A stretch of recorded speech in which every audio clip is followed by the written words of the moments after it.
Ladies and gentlemen, good day and welcome to the Q1 FY22 earnings conference call of HCL Technologies Limited. As a reminder, all participant lines will be in the listen-only mode, and there will be an opportunity for you to ask questions after the presentation concludes. Should you need assistance during the conference call, please signal an operator by pressing star then 0 on your touchtone phone.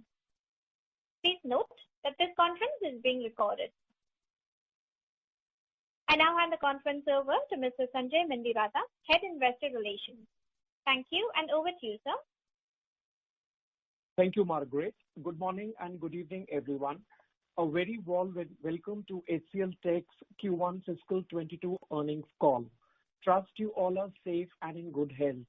We have with us today Mr. C. Vijay Kumar, President and CEO, HCL Technologies, Mr. Prateek Aggarwal, Chief Financial Officer, Mr. Apparao, Chief Human Resource Officer, Mr. Anand Birje, Senior Corporate Vice President, Digital and Analytics, Mr. Vijay Guntur, Corporate Vice President, ARS, Mr. Darren Oberst, Senior Corporate Vice President, Product and Platforms, Mr. Rahul Singh, President, Financial Services, along with the other members of HCL leadership team to discuss the performance of the company during the quarter, followed by the Q&A.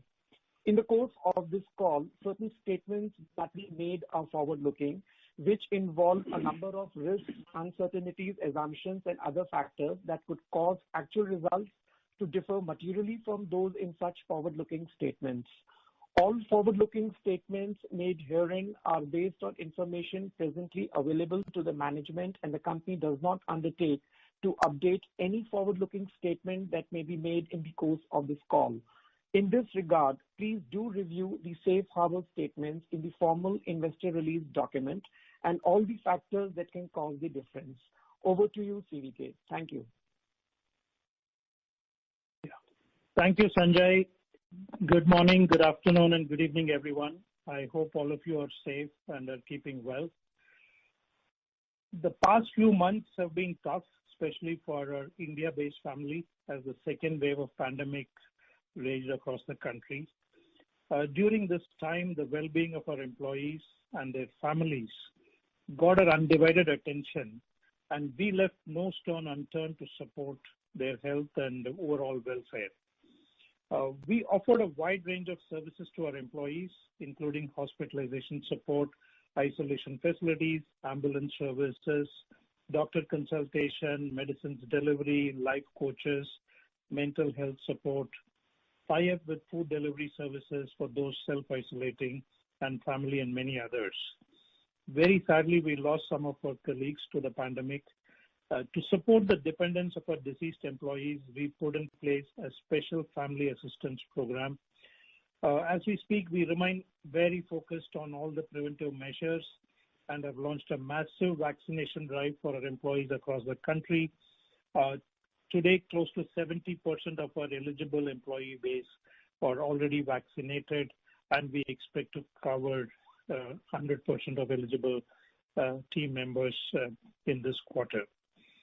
Coming to the financial performance, Q1 revenue came at $2.72 billion, which is 0.7% sequential growth and 11.7% YOY growth. All the numbers are in constant currency unless called out otherwise. Geographically, Americas and rest of the world posted a good revenue growth of 13.5% and 20% year-on-year respectively. Europe had a bit of blip sequentially, but remained YOY positive at 5.1%. We don't read too much into the sequential blip in Europe, as the booking and pipeline in the geography remains very healthy as the continent comes out of the pandemic impact. To leverage these opportunities, we continue to strengthen our leadership in Germany and France. That remains part of our global 5 focus countries identified for accelerated growth. We also announced country head appointments for Spain and Portugal and are scaling up our presence in these geographies as we are seeing strong traction for our digital transformation propositions in this country. We are investing in deepening our sales and solution capabilities on site both in terms of employees and delivery centers, centers of excellence, more so in Europe, as we called out in the last quarter as a medium-term investment strategy. This, when combined with the strong pipeline and bookings we are seeing in the region, gives us confidence that we will have handsome growth in the upcoming quarters. In terms of segments, engineering and R&D services posted a stellar 4.3% sequential growth and a 10.7% year-on-year growth, respectively. What we see as a big positive is the revenue momentum in engineering and R&D services, both in Europe and Americas, led by digital engineering demand in high tech as well as life sciences. We're already seeing green shoots of growth from the asset-heavy industries as well. With this, the outlook for ER&D services looks strong in the upcoming quarters. IT and business services was flattish sequentially, but remained very healthy at a year-on-year growth of 13%. Our digital business, which comprises of digital consulting, application services, and data analytics, led the growth in this segment, which we believe is one of the highest, if not the highest among the peer group on a year-on-year revenue growth metric. We continue to see significant participation by HCL in existing clients' digital transformation spend, thanks to our strong Mode 2 digital propositions. This is reflected as our $50 million clients growing from 35 to 37, and even a very smart growth from a LTM last 12 months compared to the previous LTM 12 months, and 20 million clients growing from 96 to 104 this quarter. And many of these clients are G500 clients, and some of these deals are normally not included in our large deal count communications. This is high quality growth based on great client satisfaction and strong relevance of our propositions, and are executed through predefined rate cards and are not new deals. Even such rate cards, when signed first time, are not mentioned in our communication, but they make significant contribution to our growth. Pnp segment had a 1% decline this quarter, while it grew 6% year-on-year.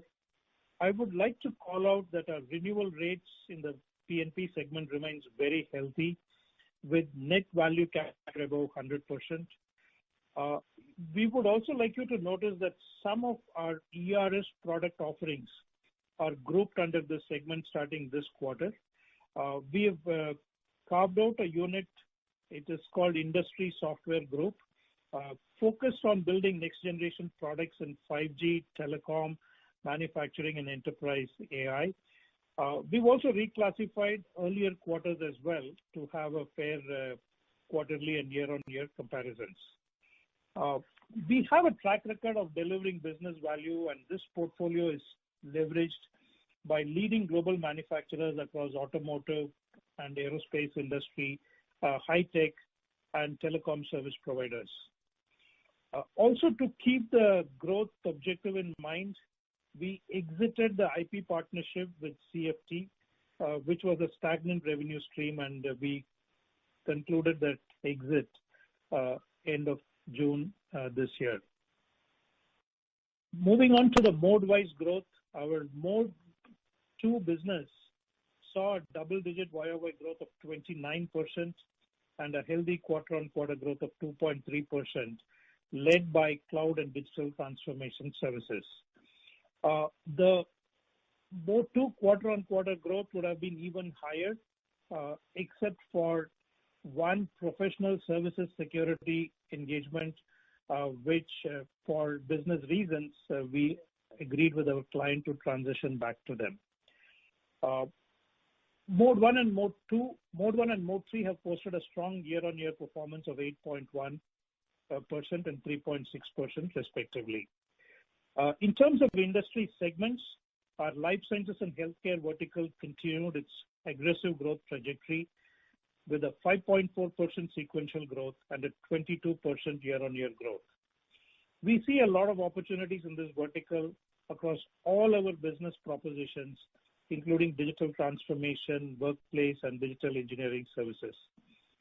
Financial services and technology and services verticals posted the next best performance with 2.9% and 1.6% sequential growth. Telecom and media grew 17% year-on-year, reflecting strong medium-term recovery in this segment. On the margins, we continue to execute well, keeping our operating margins within the guided range at 19.6%. Later, Pratik will provide you a detailed walk of the margins. Our booking performance was a real highlight of this quarter. It remained in high gear in this quarter with a new booking of $1.66 billion, which is a robust 37.4% year-on-year increase. This was enabled by 12 large wins across segments, geographies, and verticals. Some recent large deals we announced in the cloud and digital space are those with the Mosaic Company, the Fiscus Group, McLaren Health, Hitachi ABB Power Grid, and UD Trucks. I also want to call out a large deal we signed with a US-based energy company to operate and transform its downstream order-to-cash services, end-to-end and midstream operations by leveraging HCL's commerce and digital experience platform from our software portfolio. This deal is a great proof point of how our services and product businesses work together to win significant client value and also win large deals. We are confident there are more to come of this kind. With respect to this particular deal, HCL will bring process efficiencies, industry best practices, and innovation to deliver additional value to the client's operations. In addition, HCL will provide analytics and assurance services around access management to the client's application and IT assets. With regard to our Pnp business, we continue to see growth both QOQ and YOY in the new license booking. We continue to see our pipeline growing to new levels across the breadth of our services business. The pipeline continues to have a positive trajectory in our Pnp business as well. To support this growth, we continue to invest in a world-class sales and support organization, both internally and by hiring from the top software companies globally. Both in our bookings and in our pipeline of our ITBS business, we continue to see convergence of infrastructure and application businesses as integrated deals. In the last 5 quarters, we've closed at least 15 integrated deals, and the momentum is just picking up. And this is multi-year deals. We continue to see acceleration in cloud business reflected in the multi-year deals covering themes like migration and implementation of cloud smart strategy, management of large hybrid cloud landscapes, cloud consulting, etc. Industry-based approach of HCL Cloud Smart will help accelerate customers' cloud journey and benefit realization through both rapid application and infrastructure modernization, increased data security, and governance. We have migrated 100,000 instances to cloud through our IPs, blueprints, and certified resources in the last 12 months. We also launched a data-driven experience framework that will drive next-generation customer experiences.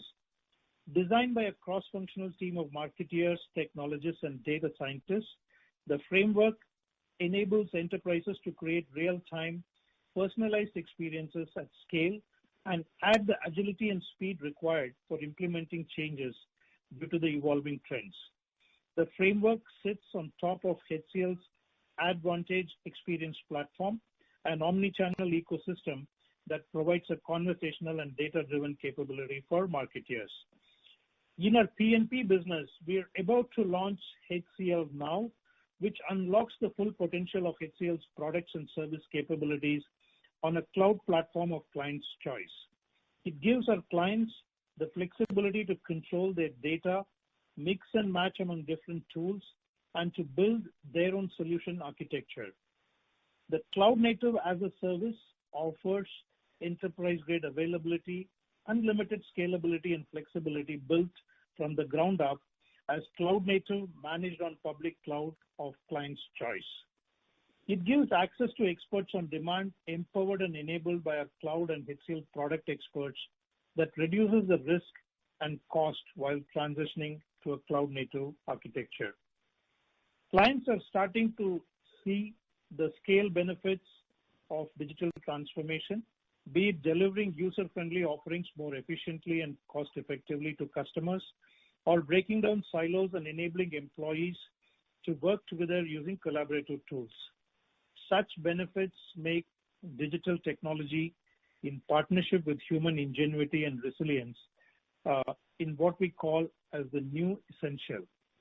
The propositions designed by HCL for this transformation offer global enterprises the most elegant path to long-term sustainability.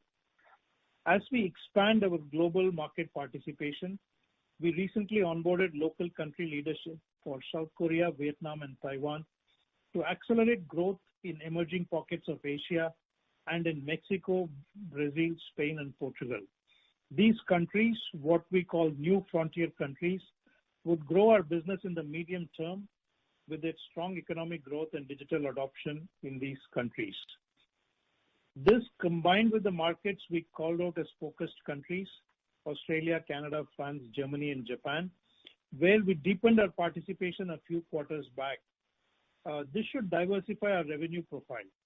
We continue to strengthen our capabilities in our key markets where we lead, like US, UK, and Nordics, to sustain the advantages we have.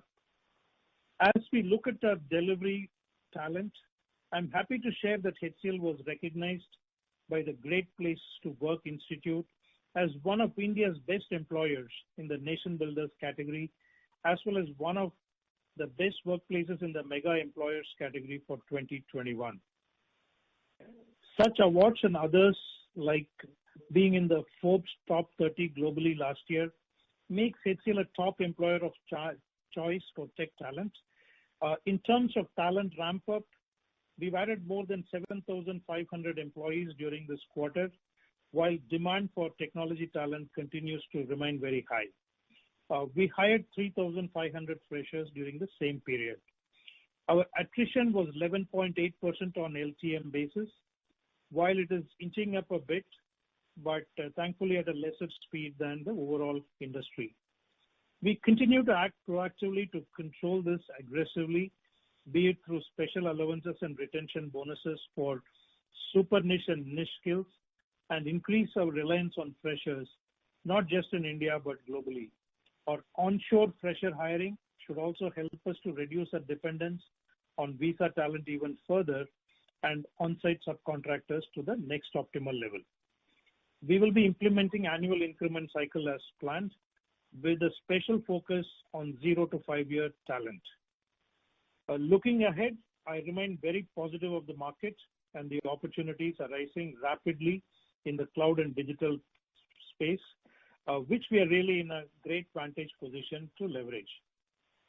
We remain optimistic about our growth trajectory because I believe we are uniquely differentiated through a combination of solution and services mix, strong client relationship, employee commitment, and a market-aligned investment focus.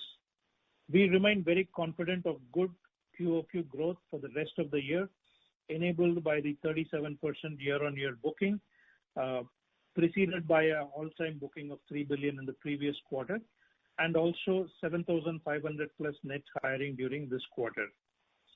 Before I close, I also want to bring to your attention our number one ranking by leading investment and financial services group Edelweiss in their ESG scorecard and ratings. This is an emphatic validation of the hard work team HCL has invested on this very important agenda over the years. And we are taking this opportunity to reiterate our commitment towards building a truly sustainable enterprise which makes a positive impact on both people and the planet. On that note, I will hand over the floor to Prateek to provide more details on our financials. Over to you, Prateek. Thank you, CVK. But before I get to the financials, I want to share with the people on the call a pretty momentous occasion. So good morning, good afternoon, good evening to all the people on the call, and I hope you're staying safe and keeping well. The momentous announcement today has been that Shiv Nadar has handed over the baton of the managing director to CVK, as we fondly call Vijay Kumar CVK. Shiv himself has been elevated to the position of Chairman Emeritus and Strategic Advisor to the board. Roshni, of course, continues to be our chairperson, and CVK has been today appointed as the CEO and Managing Director of HCL Technologies. Congratulations, CVK, and wish you all the very best in your new role. I will now get to some more details of the P&L. As we have already covered, just reiterating a few numbers, revenue stood at 2,720 million, 2.72 billion, up 0.9% on the quarter and 15.5% on the year in US dollar terms. The growth in constant currency was at 0.7% Q-on-Q and 11.7% year-on-year. Q1 EBITDA came in at 24.5% in US GAAP terms, whereas in Ind AS it is at 25.2%. The reason I call that out separately is because the rest of our peers publish their results in IFRS, and there is a gap difference between US GAAP and Ind AS, and IFRS, and therefore 25.2% is the right comparable versus most of our peers. Q1 EBIT came in at 19.6%. It was down 77 basis points on a sequential basis and 93 basis points on a year-on-year basis. Net income for the quarter was at 16% of revenue, up 8.83 basis points quarter-on-quarter, and in rupee terms it was higher by about 8.5% on a quarter-to-quarter basis. Mind you, the quarterly comparison is after excluding the milestone bonus, which was paid in the previous quarter, March quarter, of about close to $100 million, and net of tax it was around $79 million. HCL continues to have a very robust pipeline, highest ever, and we continued the strong booking momentum even in this quarter. This quarter's booking came in at $1.66 billion of total contract value, TCV, which I would like to remind everybody is only the new deal wins during the quarter. It does not include any renewals at all. So the 1.66 billion was a 37.5% increase on a year-on-year basis. This is further backed up by this very strong net hiring that we have been doing in the last 3 quarters actually. Just to give you the numbers of the last quarter and this one, we hired a net headcount of 9,295, let's say 9,300 as a round figure, and this quarter is 7,522, which brings the total across the 2 quarters to about 16,800 in employee terms.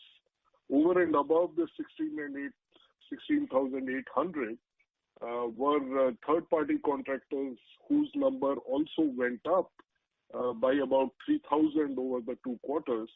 And therefore, in the last 2 quarters, if I include the third-party contractors as well as the employees, we have increased our net workforce by about 20,000 within the short space of 2 quarters. During the quarter, as CVK covered briefly, HCL had to fight the challenges that were posed by the second wave of COVID, especially in NCR, where we have a large population, as most of you know. And the headwinds that threw at us was both in terms of revenue as well as cost from employees being on pandemic leaves, which we gave to our employees as and when they required, either for themselves or for their family members, so that they could take care of their loved ones. We focused largely on two broad areas. So the first one was the COVID care support, and the second one was what we call the family assistance program. So as part of the first one, the impacted employees and their families, they have been supported with medical infrastructure of all kinds. For example, in terms of reserving some hospital space, isolation beds, ICU beds, procuring oxygen concentrators and moving them to where they were most required, insurance top-ups on exhaustion of insurance limits, and so on and so forth. The list is pretty endless. And as far as family assistance program was concerned, to support the dependents of the colleagues that we unfortunately lost, which included compassionate allowance, jobs for potential jobs for their spouse if they were willing, or if they required training, we are providing that as well, and continuing education for the children of the employees. So all in all, it was almost a war effort fighting the COVID menace. HCL also launched vaccination drives for the employees and their dependent families, and we have been able to reach a decent percentage of the eligible population and continue to make strides to reach 100% this quarter. So getting to the numbers in some more detail, the revenue was impacted by about $7 million, which in growth terms is something like 25, 26 basis points due to the impact from COVID-related leaves. The impact was, of course, higher to start with, but we could battle down some of that by redeploying resources. And to give you a quick walk for the EBIT contracted by about 77 basis points, and there was a gain of from forex exchange changes of about 19 basis points, say 20 basis points, and last quarter we had higher amortization, which was about 60 basis points benefit for this quarter because it was a hit last quarter. The drop was primarily driven by pandemic. It was a drop of close to 90 basis points, which had three components. So the first one was the impact on revenue, which itself hit the EBIT by about 20 basis points. The second one was the leave cost, because these leaves are over and above the entitlement of the people. This was a special pandemic leave. So that costed us another 24, 25 basis points. And the third component was all the COVID support costs, which was another 45 basis points. So all these three factors put together constitute the pandemic impact of about 90 basis points. Over and above that, we had other hiring and retention costs given the demand and the supply gaps that we have. That was about 35 basis points. And the last factor was really the investment in new markets and higher R&D spend, which was another 30 basis points. So that gives you the movement from 77 basis points from the last quarter to this one. I will now move on to profit after tax, the net income. The net income was, apart from all the other factors, there was the effective tax rate for the 3 months, which was at 21.7%. The normalized number for this quarter is about 23.5% really, but we had the benefit of about $10 million due to the conclusion of an uncertain tax position, which came in favor of us during this quarter. So that $10 million added to the profit after tax for the quarter. The other notable happening during the quarter was the unwinding of the IP partnership with Celerity FinTech for banking products. As CVK already talked about it, their revenue was running stagnant, and we prefer to get out of it rather than invest more.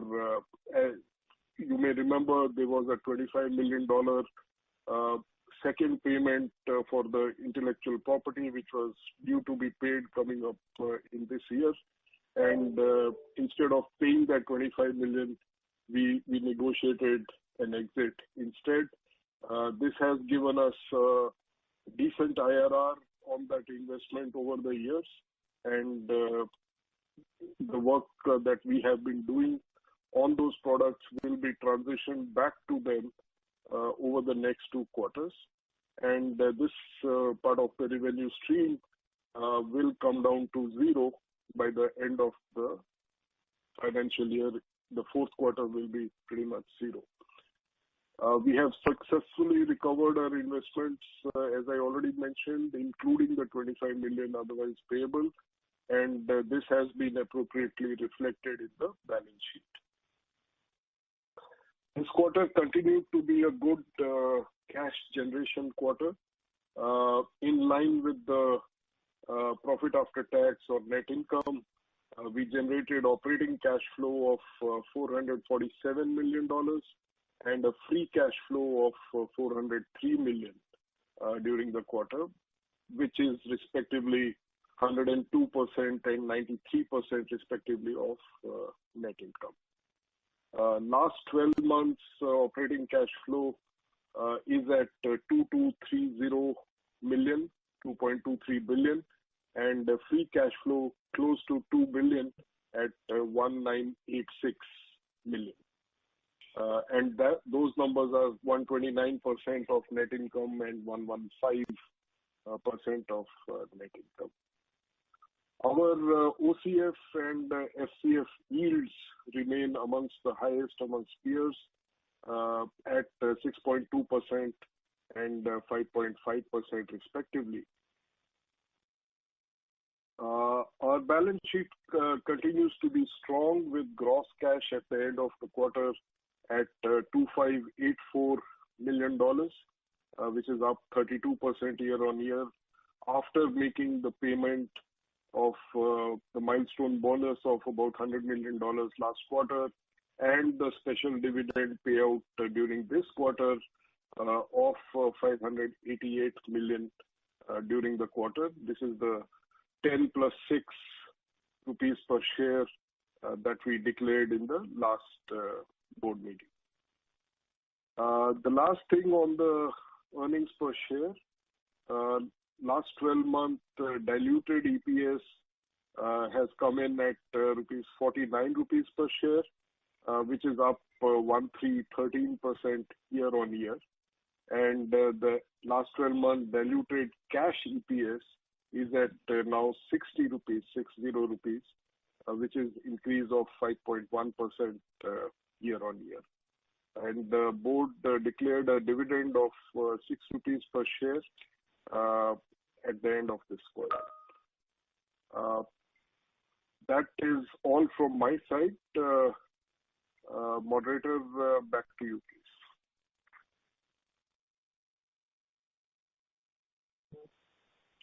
Thank you very much.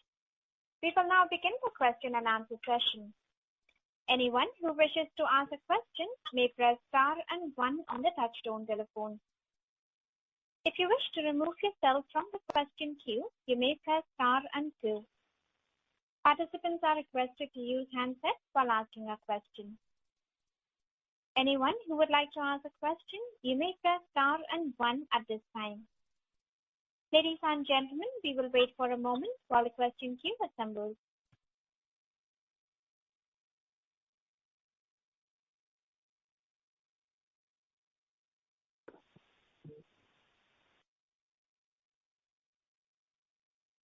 The first question is from the line of Pankaj Kapoor from CLSA. Please go ahead. Yeah, hi. Thanks for the opportunity. CVK, my first question is on the revenue momentum that we lost because of the wave 2.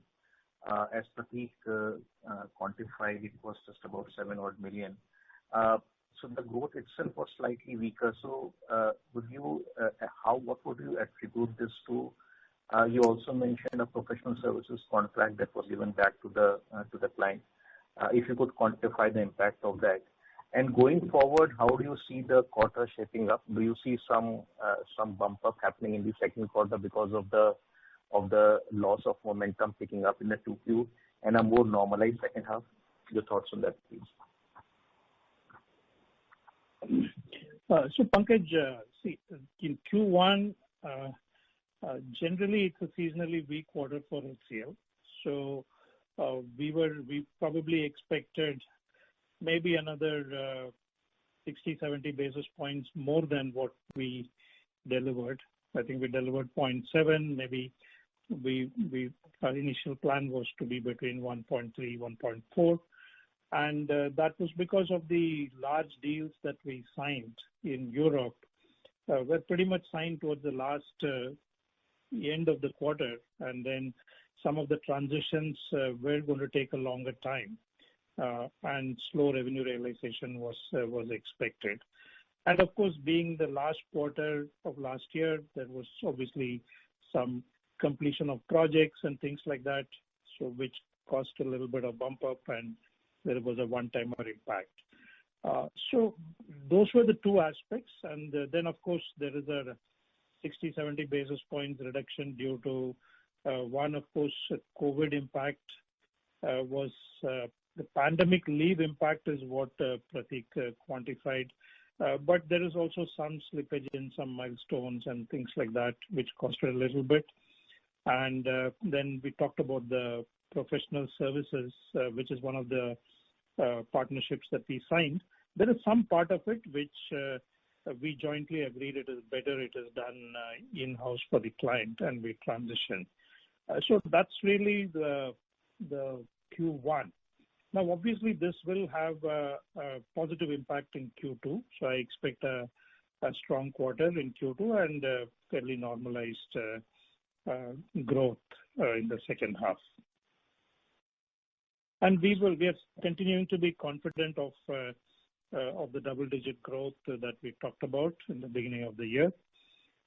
And I think the right way to look at it is the headcount ramp up. Obviously, this is all driven by demand. And sometimes the revenue realization takes a little longer. It depends on the ratio of your freshers versus laterals that you ramped up. So those kind of factors drive some kind of timing of revenue realization. Understood.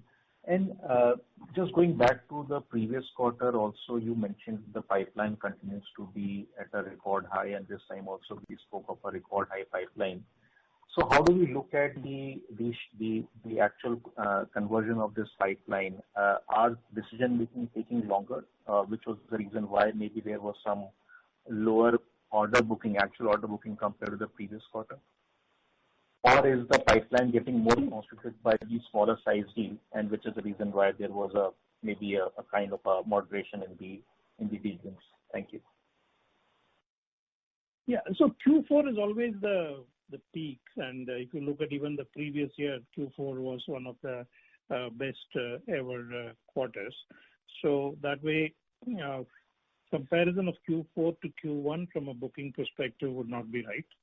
The right comparison will be Q1 of FY20 and Q1 of FY21 and Q1 of FY22. You may say that Q1 of FY21 was a pandemic-driven first quarter, but even if you compare to the previous year, it's about 37% higher. So I think booking momentum is very, very good in this quarter. And the pipeline is high, and we will again book very strong deal wins in this quarter. I'm pretty confident of it. Now, all of this at some point will have to translate to revenue. So I'm pretty confident of good growth in the rest of the quarters. But the highest pipeline that we have, I think that augurs very well for FY23. Thank you and wish you all the best. Thank you. Thank you. The next question is from the line of Gaurav Rateria from Morgan Stanley. Please go ahead. Hi. My first question is for CVK. It will be helpful to get some color on how the renewal deals are shaping up, and also within the strong new deal wins which you announced, how much was due to very strong pipeline and how much is due to a better win rate for HCL, let's say, versus last year? Gaurav, I do not have specific numbers on the win rates, but generally looking at it, I feel our win rates have gone up significantly in the last 2 quarters. I would want to make that as a qualitative commentary.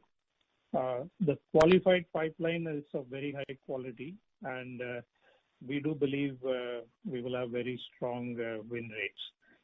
Now, I don't know, what was your first question? I missed it. Yeah. On the trends in the renewal deals, because most of the deals which you announced of large deals is the new deal wins, right? Yes. The new deal wins is what we announced. Renewals, renewals are as usual. I don't see any major concern. Usually we renew 95% of our revenue. 95 to 97% of our revenue gets renewed. So that trend is definitely pretty intact. Very positive renewal trends. Yeah. Second question is on the sales and marketing spending. It has picked up in the current quarter. You quantified that as well.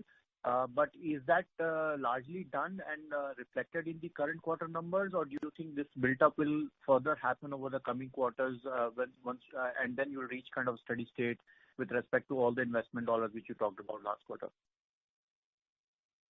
I think there is some more way to go till it reaches a steady state run rate. Because new countries, we've onboarded leadership. I'm sure there's going to be more costs.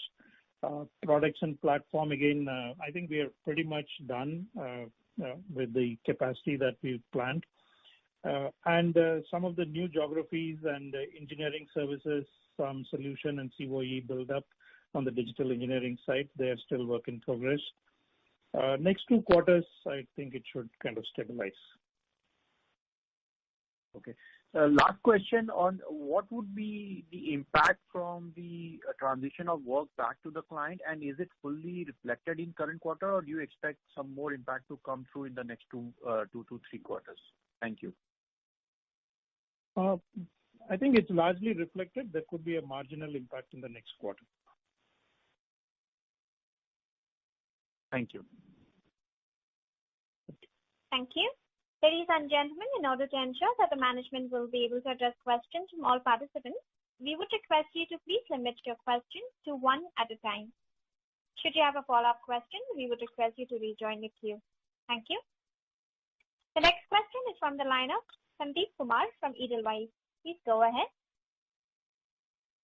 Hi, good evening, and thanks for giving me opportunity to ask a question and wish everyone good health.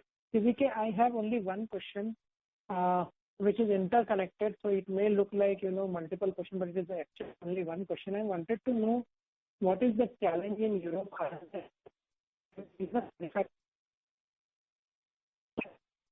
I'm sorry to interrupt you, Mr. Kumar. Your voice is breaking up, sir.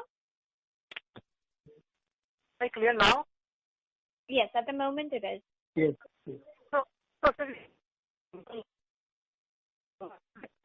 I'm sorry, it is not clear. So I would just request you to please check your phone line and come back in the queue. In the meanwhile, we'll move to the next question. The next question is from the line of Sudhir Guntupalli from ICICI Securities. Please go ahead. Yeah. Good evening, gentlemen. Thanks for taking my questions. CVK, congrats on your elevation and all the best. My first question, this is the second consecutive quarter of poor growth, and anyway we dissect and look at the data, QOQ or YOY or segmental, etc., numbers look very weak versus our own historical average performance in a June quarter. Despite the massive benefit we would have gotten from a low base in June 21, IT and business services would have grown roughly 11% year-on-year ex-TWS. And surprisingly, this is lower than many companies outside the IT sector, where, let's say, physical processes like footfalls or paperwork processes in case of banks, etc., would have gotten majorly disrupted due to the second wave lockdowns. So when you think about the reflationary environment we live in and growth becoming a commodity everywhere in the world, so just CVK, your thoughts on what has not gone right or what is not going right for HCL? Yeah, Sudhir, honestly, I strongly believe everything is going right, and the growth itself is a factor of the nature of deals that you win. I think the right way to look at our numbers is really based on the headcount ramp up. All of that will translate to revenues. Some of that is taking time.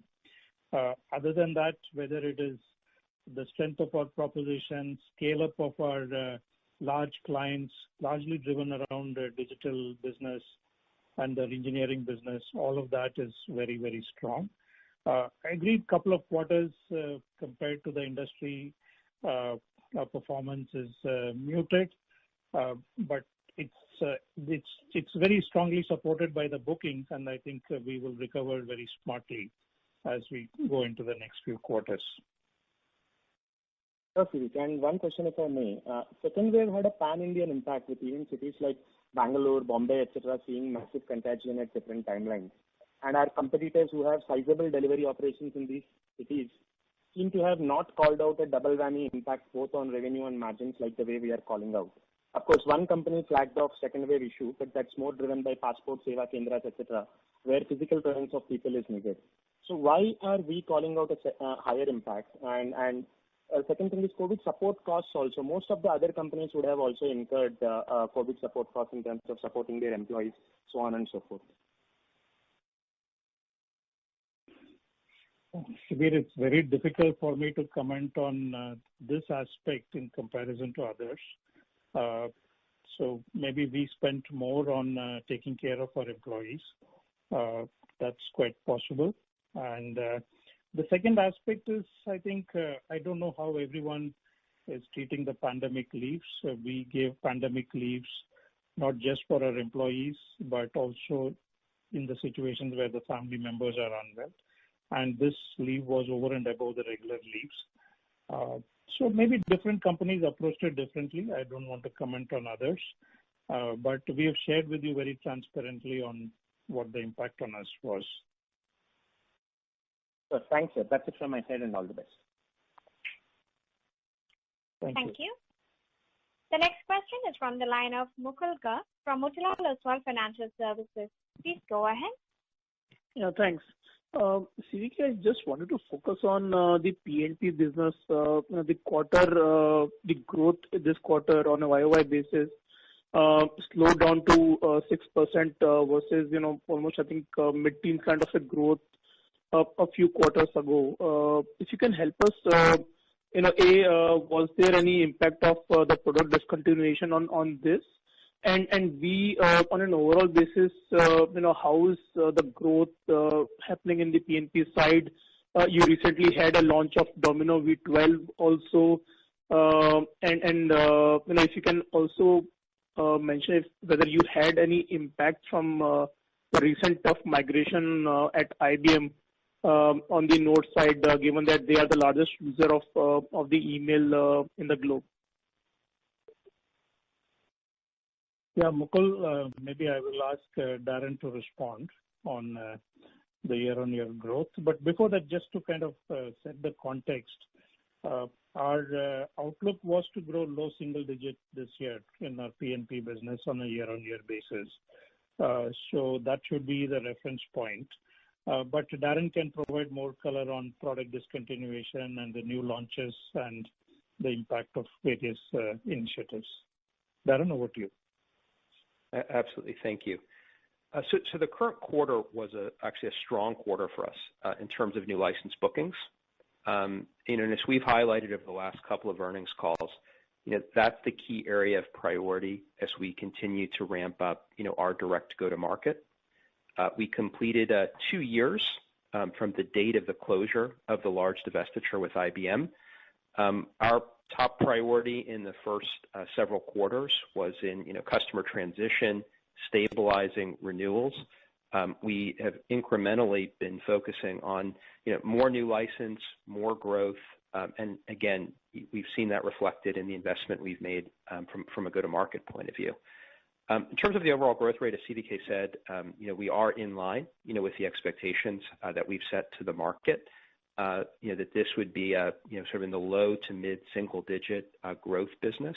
Again, over time and over a number of quarters, we do see, significant potential to grow above that and to get to company norms in terms of growth. But that is the growth rate that we would expect for the business today. We did launch, as you mentioned, Domino V12, along with a number of other pretty significant releases in AMJ. This continues just a pattern for us over the last several quarters, of investment, modernization, innovation, new capabilities in our portfolio. There's a lot of new stuff coming this quarter as well. Again, things that we believe will be impactful in continuing to improve our growth rate. Finally, as you mentioned, IBM, it's not our place to comment on any of our customers. And so there's really nothing that we could say about that, other than perhaps just to allay any concern that there's some sort of financial impact that would be, dimming our growth. That certainly is not the case. Sure. I had one question for Prateek. I also want to add that we also discontinued our SaaS offering. I mean, as I mentioned, we had announced it a year back, and we also mentioned it in the last quarterly call. So that also has certain impact. And that was a conscious call to discontinue the SaaS offering, and those clients are migrating to on-prem for these solutions. Sure. Thanks. I had one question for Prateek. Prateek, this was on cash usage.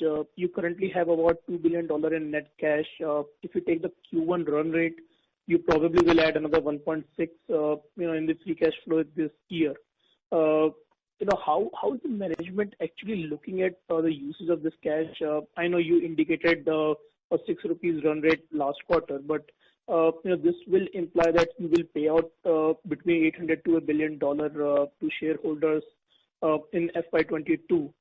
What factors are making it difficult for the board to increase payout, given that you have doubled your net cash in the last 2 years? Yeah, Mukul, that we have doubled our net cash is a factor of what it is today as well as what it was before, right? In the sense that, our net cash had gone down pretty much after the closing of the acquisition. And then we had 50-50 kind of breakup of the acquisition of 1.8 billion, leaving aside the contingent payments, which was 812 million at the end of June 2019 and another 812 million at the end of June 2020. So that is more, $2 billion is frankly not much. We do need to build the cash on the balance sheet. By comparison with peers, we are by far much lower compared to most of our peers. So that's the statement on the cash balances. But As far as dividends are concerned, I think we already took a largish step in the previous board meeting, where we said, apart from the 6 rupees which we declared for that quarter, and apart from the 10 rupees which we declared as a special interim dividend to commemorate the 10 billion milestone in revenue terms. We also confirmed that going forward we will maintain 6 rupees per share per quarter, which is what we have maintained. To my mind, it is too soon in the day to keep changing on a quarter-to-quarter basis. I would assume the board would probably look at something maybe in the last quarter or something like that, is all I can say. It is obviously a board decision. We take your feedback and I'll leave it at that. Fair enough. Thanks for answering my question. I'll get back into the queue. Thank you.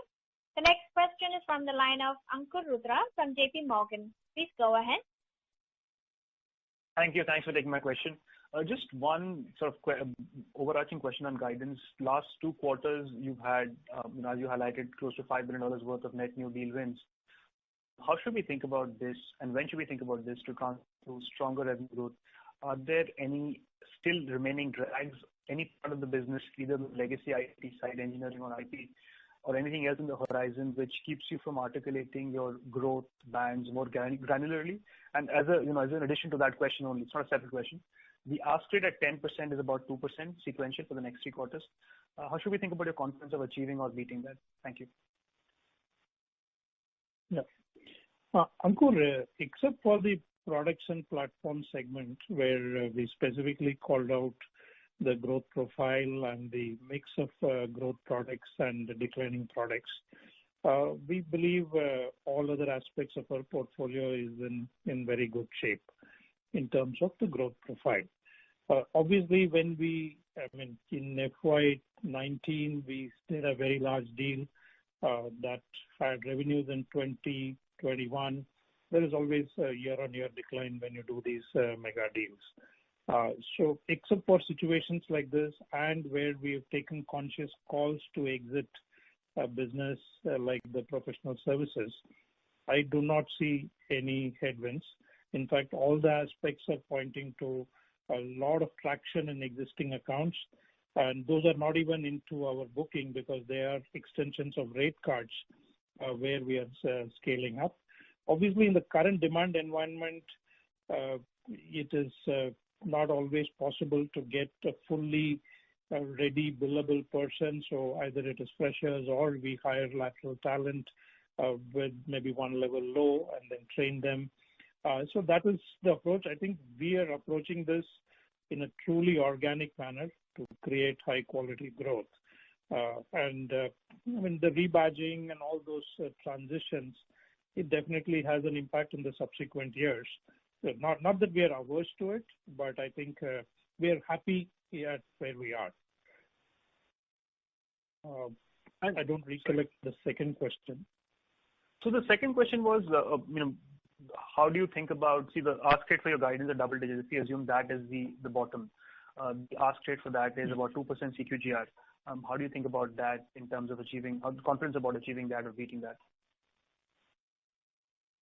Ankur, I think the CQGR to get to a double digit is about 2.8% from where we are on a constant currency basis.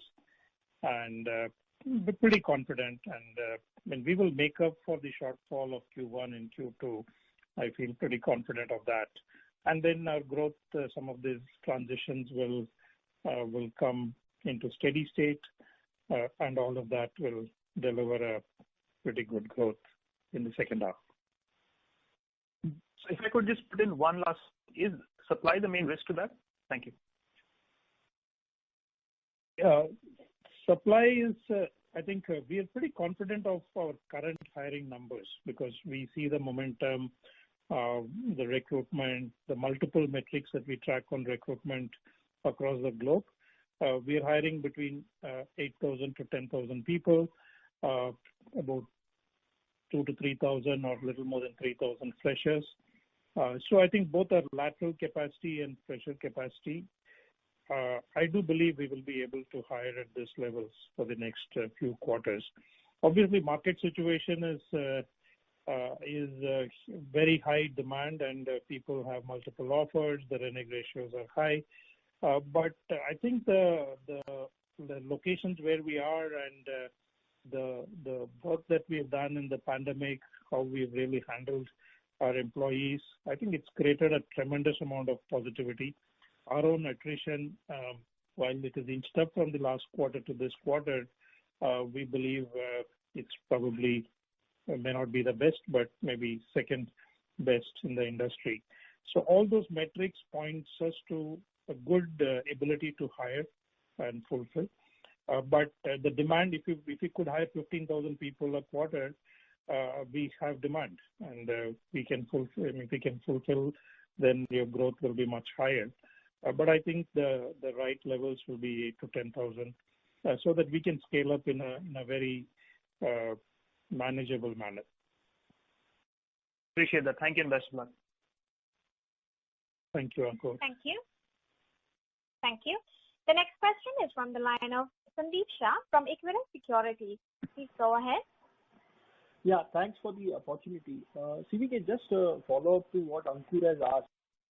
Now, with the worst of Q4, 1Q soft growth being behind, what is curtailing us in terms of not giving a Q1Q growth guidance when we have a very strong track record of meeting guidance either on a YOY quantitatively or on a Q1Q, which we have started from FY 2021?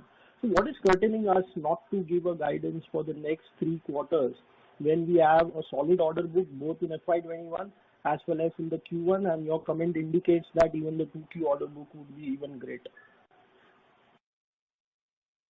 Yeah, I don't think technically there is a problem. It is more a conceptual thing. I think we believe giving very precise guidance on a quarterly basis drives a little more short-term focus.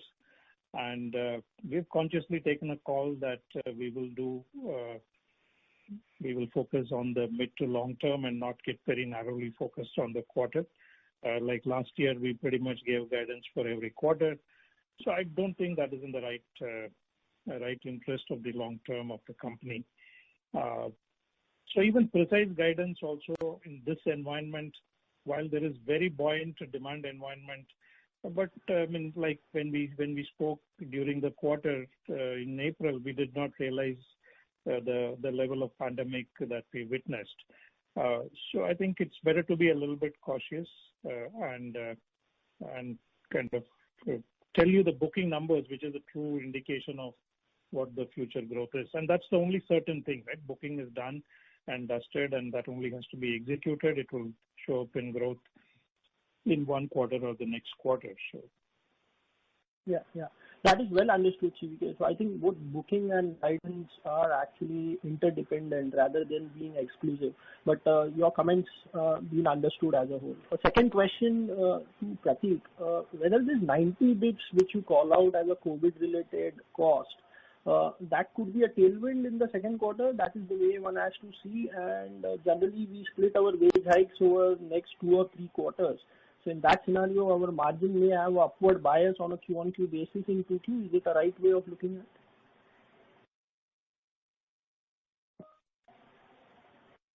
it? Sandeep, yes, you are right. We certainly hope and pray that we don't run into a third wave. Your comment sort of assumes that, but we continue to be prepared to handle any eventuality. We certainly don't hope that COVID comes, a third wave of COVID comes knocking, and such a devastating one as the second one. So yes, we would have other things to take care of, which is obviously the wage and salary increases, which would require their own deft handling in turn. Okay, thanks and all the best. Thank you. Thank you. The next question is from the line of Sandeep Kumar from Edelweiss. Please go ahead. Yeah, everyone can Yes. So Dominic, CVK, I have one interrelated question. Sorry to interrupt you, Mr. Kumar. Sandeep, Your voice is Sandeep, again you're not breaking. clear, sir. To me, So Sandeep, your line is not clear. We are happy to, maybe you can send us a question. We can happy to respond back. okay, can you hear me now? I'm sorry, sir, but Yes. it is not very clear. I would request you to send your question offline. Thank you.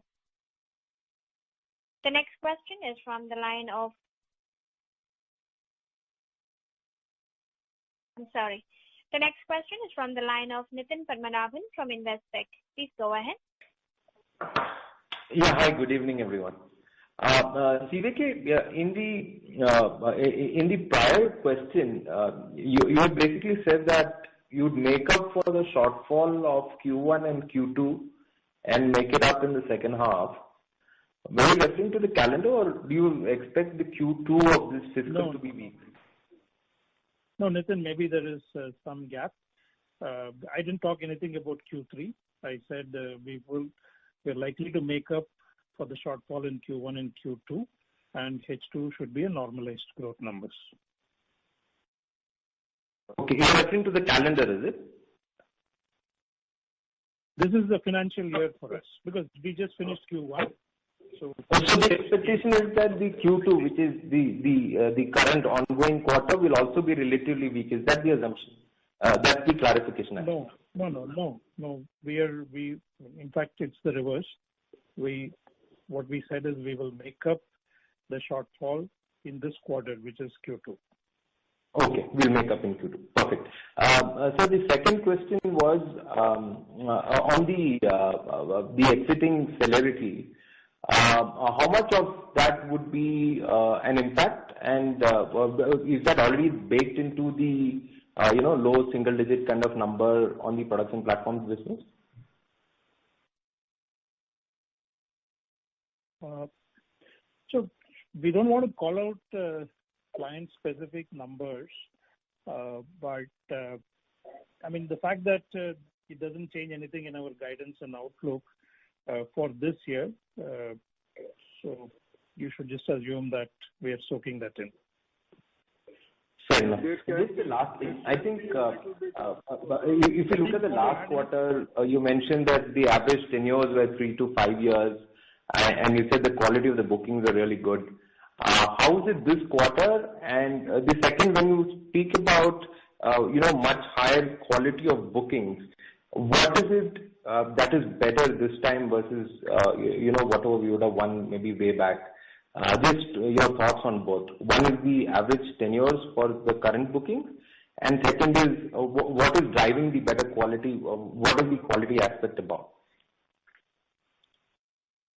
So Pratik, you were responding to the previous question. Maybe if you could just complete it, and then I'll answer to this. Yeah. No, I was just trying to add that there could be some quarter-on-quarter volatility, but our guidance on a full-year basis, which CVK already mentioned, is not changing because of this. Okay.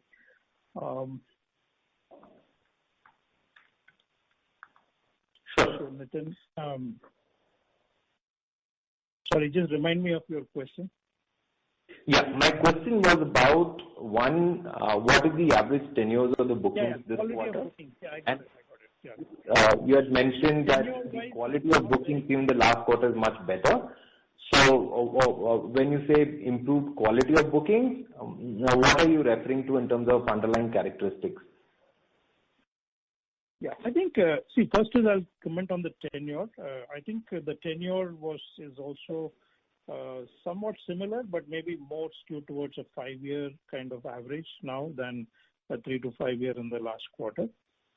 In terms of quality of booking, what I was referring to is if you do a large rebadging deal and it does a huge bump up in revenue and then it brings you down in the next quarter.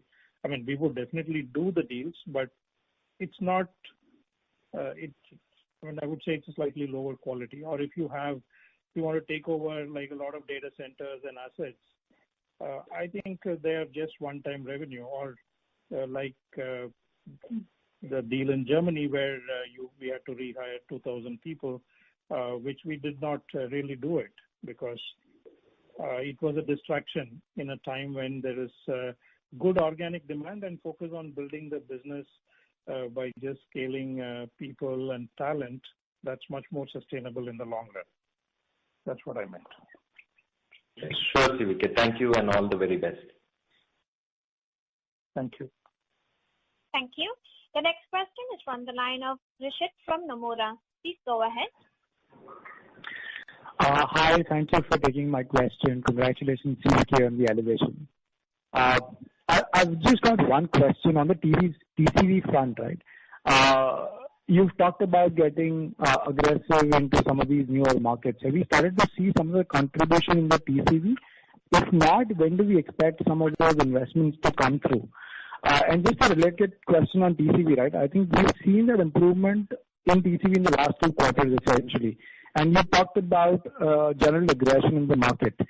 So are these deals margin dilutive over the longer term, or what's contributing to a sudden improvement in terms of our TCV in the last 2 quarters? So what are we doing right? If you could just elaborate on that, that'll be helpful. Thank you. Yeah, I think our win rates are better. That's definitely one. And these geographies, I think I want to segregate this into 2 categories. One is what we call as focus geographies, which is 5 countries: Germany, France, Australia, Canada, and Japan. I think there is already a good momentum, and our incremental investments will continue to deliver revenue, and they will more or less get into the run rate very soon. I think the 7 countries where what we call as new frontier countries, which is 3 in Asia: South Korea, Taiwan, and Vietnam, Spain and Portugal, Brazil and Mexico. I think it's a long haul because we have pretty much zero presence, and we're really building things from scratch. So I don't expect a meaningful contribution from that for the next 12 months or 18 months. But it's a good investment to make, because these are the some of these geographies are where there's enough business and we are not present. And also it will help us to serve our global clients in these geographies. If I take my top 100 client partner accounts, many of them have presence in some shape and form. So that uptick may come a little quicker. But truly, customers domiciled in these countries, it will take time. But Mexico is one area where we may start seeing results much faster. Because we even though we didn't have the leadership there, we put in a lot of effort otherwise. So some of that is going to show results a little quickly. And on these large deals, will there be a meaningful margin, or will it be similar to what the company averages? See, I think that is really it's a question of the timeline. Maybe the margins will be dilutive for the first year, in some cases maybe even the second year. But we don't sign up to deals where we don't have a clear visibility of delivering company level margins, at least in year 3.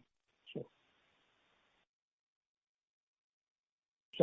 And just one last question on the overall revenue, right? When you talk about the double-digit revenue growth, right, on an organic basis, when you look at it compared to peers, the top 3, it's a little softer, and this is despite an easy base in the ER&D business, right? And I know we've got a weaker piece in the product business for this year.